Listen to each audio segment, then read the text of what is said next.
मित्रांनो, आज आपण एक प्रेरणादायी कथा ऐकणार आहोत. डबक्यातला बेडूक आणि आकाशाचं स्वप्न. एका घनदाट जंगलाजवळ एक लहानसं गाव होतं. त्या गावाच्या बाहेर एक साधं मळकटचं डबकं होतं. पावसाळ्यात ते भरून जायचं आणि उन्हाळ्यात हळूहळू आटत जायचं. त्या डबक्यात अनेक बेडूक राहत होते. त्या सगळ्या बेडुकांमध्ये एक बेडूक वेगळा होता. त्याचं नाव होतं चिंटू. चिंटू इतर बेडुकांसारखा नव्हता.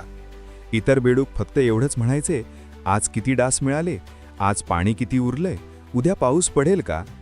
पण चिंटू वेगळेच विचार करायचा. तो अनेकदा डबक्याच्या काठावर बसून आकाशाकडे पाहायचा. त्याला आकाश खूप आवडायचं. उडणारे पक्षी, बदलणारे ढग, सूर्य, चंद्र हे सगळं पाहून त्याच्या मनात एकच प्रश्न यायचा, आपण फक्त या डबक्यापुरतेच का.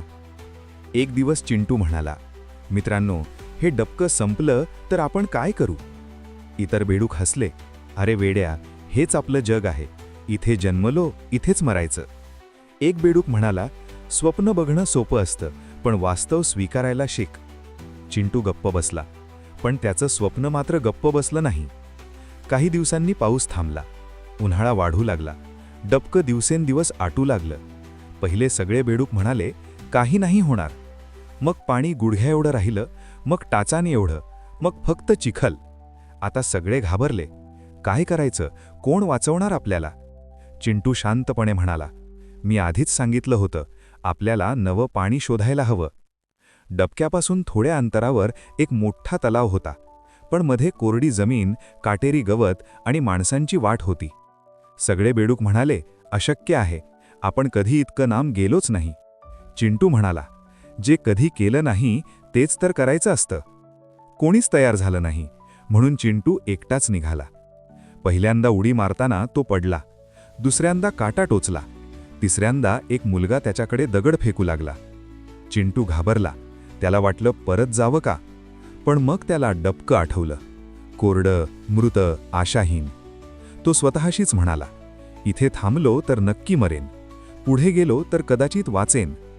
तो पुढे गेला. खूप कष्टांनंतर चिंटू त्या मोठ्या तलावापर्यंत पोहोचला. स्वच्छ पाणी, भरपूर अन्न, हिरवळ. त्याचे डोळे पाणावले. तो म्हणाला, हे शक्य आहे, फक्त धाडस लागतं. चिंटू परत डबक्यात आला. सगळे बेडूक थकलेले, घाबरलेले. तो म्हणाला, मी मार्ग पाहिलाय, आपण वाचू शकतो. काही अजूनही म्हणाले, उशीर झालाय, आपल्याला जमणार नाही.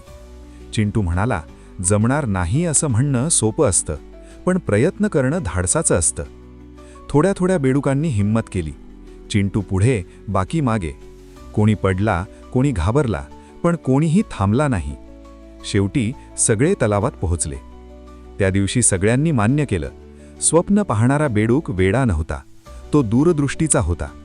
मित्रांनो, ही कथा आपल्याला काय शिकवते. तुमचं जग डबकं असू शकतं, पण तुमची स्वप्न आकाशा एवढी असायला हवीत. लोक हसतील, पण तुमचं भविष्य तुम्हालाच घडवायचं आहे. बदल भीतीदायक असतो, पण न बदलणं जास्त धोकादायक असतं.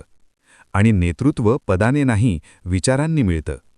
मित्रांनो, आपण सगळे कधी ना कधी त्या डबक्यातल्या बेडकासारखे असतो. पण प्रश्न एकच आहे, तुम्ही इतरांसारखे राहणार की चिंटूसारखं स्वप्न पाहणार.